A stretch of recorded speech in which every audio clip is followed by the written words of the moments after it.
Welcome back to Squawk Box. Disney planning to make the most of its linear TV assets and monetize its streaming strategy, but investors are still waiting for clarity on how the giant will achieve both. Joining us right now is Jim Stewart. He's a New York Times columnist, longtime Disney watcher. Jim, great to see you.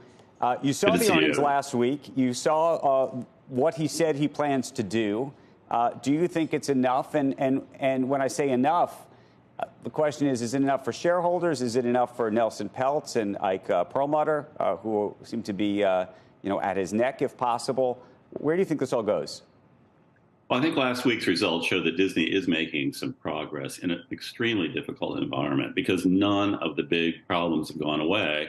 And, we can layer on another problem today. It's been brewing, but with the failure of the Marvels, you've got to ask about the whole Marvel franchise and the kind of creative core of the country. It's not just Marvel. It's also, Pixar has been underperforming. Disney Animation has been underperforming. And the core of the company is the creative endeavor, as Iger has already said. But looking at the positive, I think that the ultimate, solution to the streaming problem is you've got to raise revenues and you've got to cut costs because they're losing, hundreds of millions of dollars with the status quo.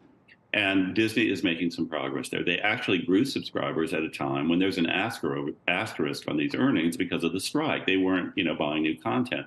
Warner lost subscribers and said it was because they weren't adding enough new material. Disney, chugged along with that.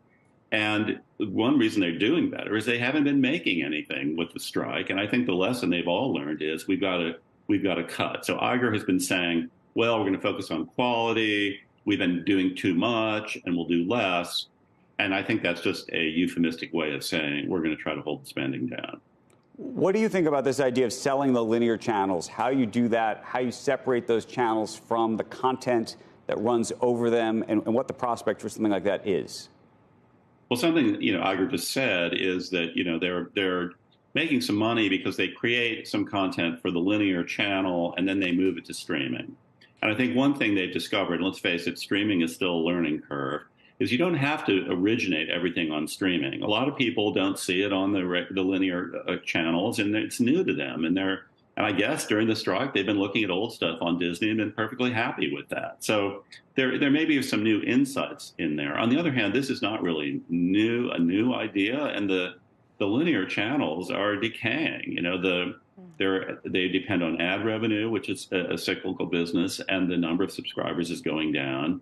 There's no question that someday, cable, as we know it, is probably going to go away. On the other hand, there is a price. We have cash flow. A lot of people think, oh, this looks like maybe an attractive kind of business for a private equity company that can milk it, while it declines. And, that was a more attractive proposition. We had practically zero interest rates, but there's value there. There's no question about it. And when they're talking about selling it, is there somebody who would buy it? And I think the problem is that companies interested in growth are not looking for a decaying asset like that. And the more investment world, the private equity people have the problem of higher interest rates, so the value of those assets have gone down. So I think for now he's thinking, well, we might as well make the best out of it. Hey, Jim, when you started describing this idea that all of the media companies realize now that they have to cut costs and maybe be more selective in what they're actually producing at this point, that sounds like a really smart play. But is this similar to the airline industry where you're only as smart as your dumbest competitor, and Netflix is out there, and I'm not saying they're the dumbest competitor, they're just the best in the best position, so they don't have to have those same restraints on them. How do you compete when Netflix isn't going to play by the same rules? Well, I agree that Netflix and probably Amazon as well, and maybe Apple, they are the wild cards in this formula. Yeah. So, you've got the two tiers. You've got the companies with the really, really deep pockets, which include Netflix, Amazon, and Apple. And then you have sort of everyone else with Disney kind of leading that pack.